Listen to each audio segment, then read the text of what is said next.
Olá pessoal, sejam todos muito bem-vindos. Eu sou o professor Jair, professor aqui do Centro Universitário IESB, professor de Direito Penal e Processo Penal.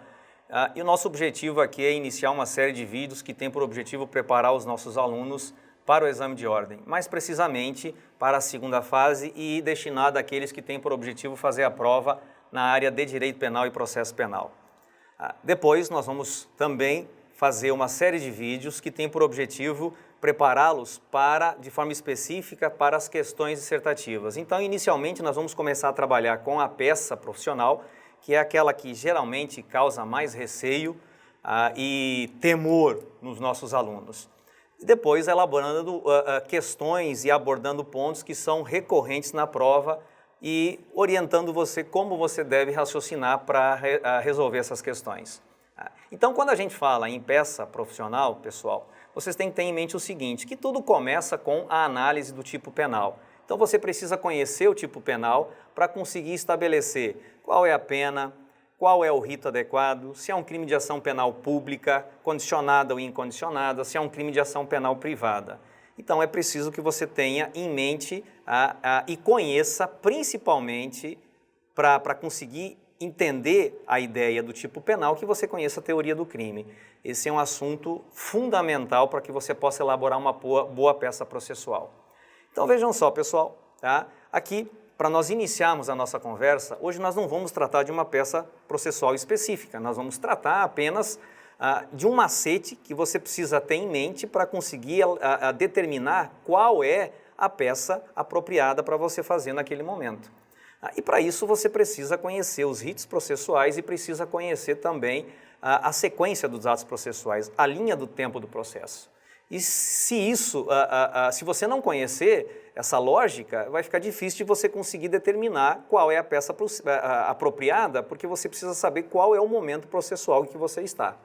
Então, se o processo é uma sequência coordenada de atos processuais, se você sabe qual foi o último ato processual praticado, logicamente, como é uma sequência coordenada, você vai saber qual é o próximo. Tá? Então, não tem mistério, pessoal, e se tiver algum que você ainda não entenda, nós vamos desmistificá-lo agora, tá certo? Então, vejam só, pessoal, o nosso processo, partindo do pressuposto que se trata de um crime com um procedimento comum, ordinário ou sumário, vejam só, procedimento especial de crimes dolosos contra a vida, que é feito ao tribunal do júri, nós vamos tratar num outro vídeo.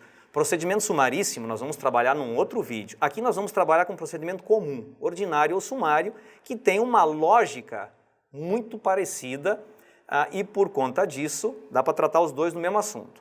Então, doutores, vejam só, o nosso processo, invariavelmente, quando se trata de procedimento comum, ele vai começar com uma denúncia ou queixa, e vai pegar e vai terminar na nossa linha do tempo com uma sentença. Né? Essa é a lógica, tá certo? Então, essa denúncia ou queixa ela tem que ser encaminhada para a autoridade competente, concordam comigo? Então, ela vai ser encaminhada para o juiz. O juiz tem duas possibilidades. Ou ele rejeita, com fundamento no artigo 395, ou ele recebe a denúncia. Lembrando que as hipóteses de rejeição são, respectivamente, a inépcia da inicial, a falta de algum pressuposto processual ou condição da ação, e a falta de justa causa, que é a falta de prova da existência do crime ou a falta de indícios de autoria. Tá? Não sendo o caso de rejeição liminar, prevista no 395, o juiz vai aceitar a sua denúncia ou queixa. Se ele aceita, ele vai seguir o processo e vai determinar a citação do réu. A citação do réu está prevista no artigo 396 do Código de Processo Penal, tá certo? O réu sendo citado, lembrando que a citação aqui ela tem que ser pessoal ou por hora certa, não é o caso de citação por edital, porque isso força a aplicação do 366 do CPP e a consequente suspensão do processo. O réu vai ter então responder à acusação. A resposta à acusação que está prevista no 396-A do Código de Processo Penal. Então, nessa resposta à acusação, o réu pode alegar toda a matéria de fato e de direito que ele achar conveniente para a sua defesa. Mas, invariavelmente, doutores, a resposta à acusação, pelo menos para efeito de exame de ordem, ela tem um foco específico, que é tentar promover a absolvição sumária do acusado. E essa absolvição sumária, então, ela sempre tem como norte uma das hipóteses do artigo 397 do Código de Processo Penal. E quais são essas hipóteses? Causa manifesta de excludente de ilicitude, causa manifesta de excludente de culpabilidade, o fato não constitui crime ou por qualquer forma estiver extinta a punibilidade. Então são essas as situações possíveis. Então na sua peça processual no exame de ordem, normalmente o examinador, ele deixa o caminho ou indica o caminho que vai seguir para uma dessas 4 possibilidades. Tá? Isso invariavelmente você pode pegar e pegar todas as peças em que caiu resposta à acusação e você vai ver que é isso que acontece. Tá certo? Então, na sua resposta à acusação, você sempre vai objetivar a absolvição sumária. Não sendo o caso de absolvição sumária, você tem que atentar para o seguinte detalhe. Nos crimes em que a pena mínima combinada for igual ou inferior a 1 ano, existe a possibilidade de sursis processual. Qual o fundamento? Artigo 89 da Lei 9.099 de 95. Tá ok? Bom, não sendo o caso de absolvição sumária e também não sendo o caso de sursis, nós vamos para a nossa audiência de instrução e julgamento, que segue o rito do artigo 400 do CPP, certo? Nessa audiência, nós teremos o quê? A tomada de declarações da vítima, a oitiva das testemunhas de acusação e depois das testemunhas de defesa, esclarecimento dos peritos, lembrando que testemunha de acusação e de defesa nessa ordem, exceto se tiver que ouvir alguma testemunha por precatória. Então, esclarecimento dos peritos, acariações, reconhecimento de pessoas ou coisas e, por fim, o interrogatório do réu. Lembrando que o interrogatório do réu, ao final da instrução, agora é uma imposição para todo e qualquer procedimento em razão do entendimento atual do STF. Tá certo? Pois bem, pessoal, terminando a instrução com o interrogatório do réu, o procedimento comum ordinário, ele comporta a possibilidade de diligências complementares no 402, que também, por aplicação subsidiária, podem ser aplicadas no rito comum ordinário. Bom, não sendo o caso de diligências complementares, nós vamos para a fase de alegações finais, tá certo? Pois bem, pessoal, essas alegações finais, em regra, elas devem ser feitas de forma oral, certo? Então, a parte teria 20 minutos, prorrogáveis por mais 10 minutos, para fazer a sua sustentação final, ao final do que o juiz, então, proferiria a sentença. Mas vocês sabem que, na prática, elas normalmente são feitas por memoriais e o fundamento está no artigo 403, parágrafo 3º do Código de Processo Penal. Então, as alegações são feitas por memoriais. Essa opção de ser oral ou por memorial é só no caso de não haver diligências complementares. Havendo diligências complementares, ela necessariamente será feita por memoriais, tá certo? E ao final, então, o que nós temos? A sentença. Então, apresentadas as alegações finais no prazo de 5 dias sucessivos para cada parte, o juiz vai proferir a sentença. Lembrando que a resposta à acusação, ela tem que ser feita no prazo de 10 dias, tá certo? Pois bem, pessoal, então aqui você tem a linha do processo. Você pode perceber, então, que ele é uma sequência coordenada de atos processuais. Ele começa com a denúncia ou queixa, o juiz manda citar, depois a parte responde à acusação, o acusado, temos a possibilidade de absolvição sumária, tá certo? Não sendo o caso de absolvição sumária, existe a possibilidade de concessão de sursis. Não sendo o caso de sursis, nós vamos para a audiência de instrução, alegações finais e sentença. Então, vejam só, pessoal, o processo penal ele é relativamente simples. Ele é relativamente simples. Por quê? Se você entende a lógica desses atos processuais e você sabe qual foi o último ato processual praticado, você sabe qual é o ato seguinte. Então, não tem mistério nisso. Então, está dizendo, lá no seu problema, está dizendo que o último ato praticado foi a citação do réu. Se foi a citação do réu, qual é a única coisa que você pode fazer na condição de advogado? A resposta à acusação, pessoal. Então não tem dificuldade nisso. E o que você visa na resposta à acusação? A possibilidade de absolvição sumária. Então vejam só, nós não temos dificuldade nisso. Não tem problema nenhum em você chegar a essa conclusão. Agora vejam só, se o processo seguir o seu curso normal, e chegamos até a fase de alegações finais, O problema, a proposta do examinador sempre é a seguinte: o Ministério Público, em suas alegações finais, pugnou pela condenação do réu nos exatos termos da denúncia. Você, na condição de advogado, elabora a peça processual cabível, datando-a no último dia do prazo. É sempre do mesmo jeito. Ora, pessoal, se o último ato processual praticado foram as alegações finais, ou foi as alegações finais do MP, só tem uma coisa que você pode fazer, é apresentar suas alegações finais. Então você sabe que é alegações finais em memoriais com fundamento no artigo 403, parágrafo 3º do Código de Processo Penal. Pois bem, vamos supor então, doutores, que o processo contenha todas essas informações e o último ato praticado, então, foi a sentença do juiz da qual você foi intimado.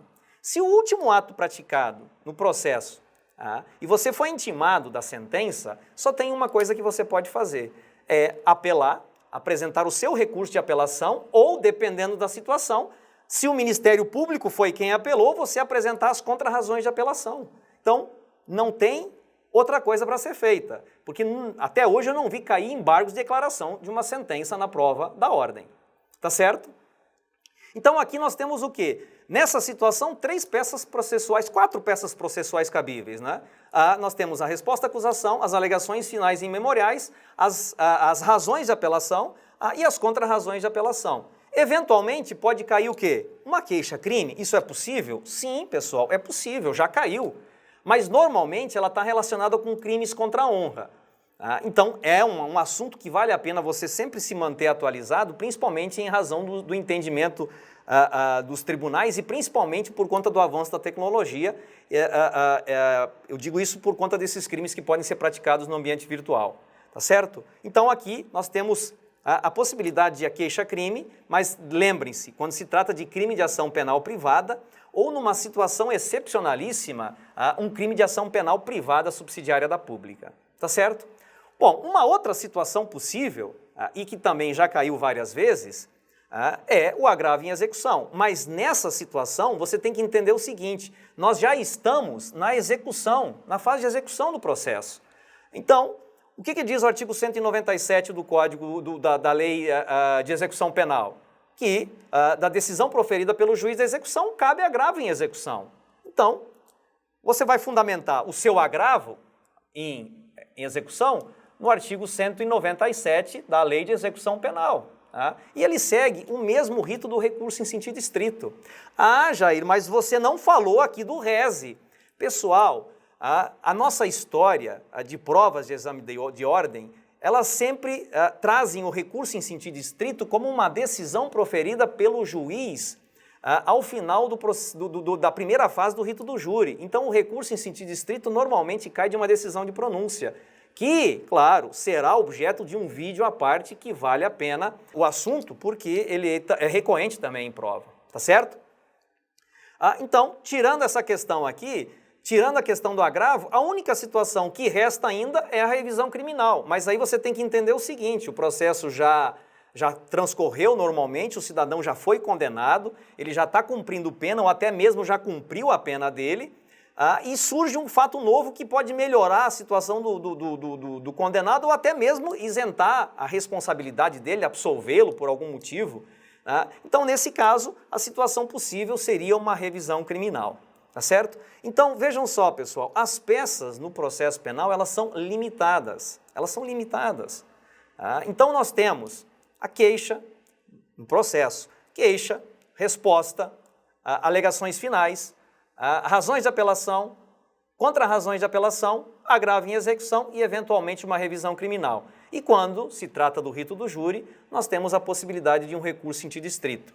Atenção, o rese ele não é somente em relação à decisão de pronúncia. O 581 tem um rol extenso de situações que cabem em recurso em sentido estrito em outras possibilidades, inclusive durante o processo. Tá certo, pessoal? Então, esse vídeo inicial aqui é para você ter uma ideia de que o processo ele é relativamente simples e não é difícil você identificar a peça processual. Basta que você tenha em mente qual foi o último ato processual praticado. E como o processo é uma sequência lógica de atos processuais, se você souber qual foi o último ato, notadamente você vai saber qual é o próximo.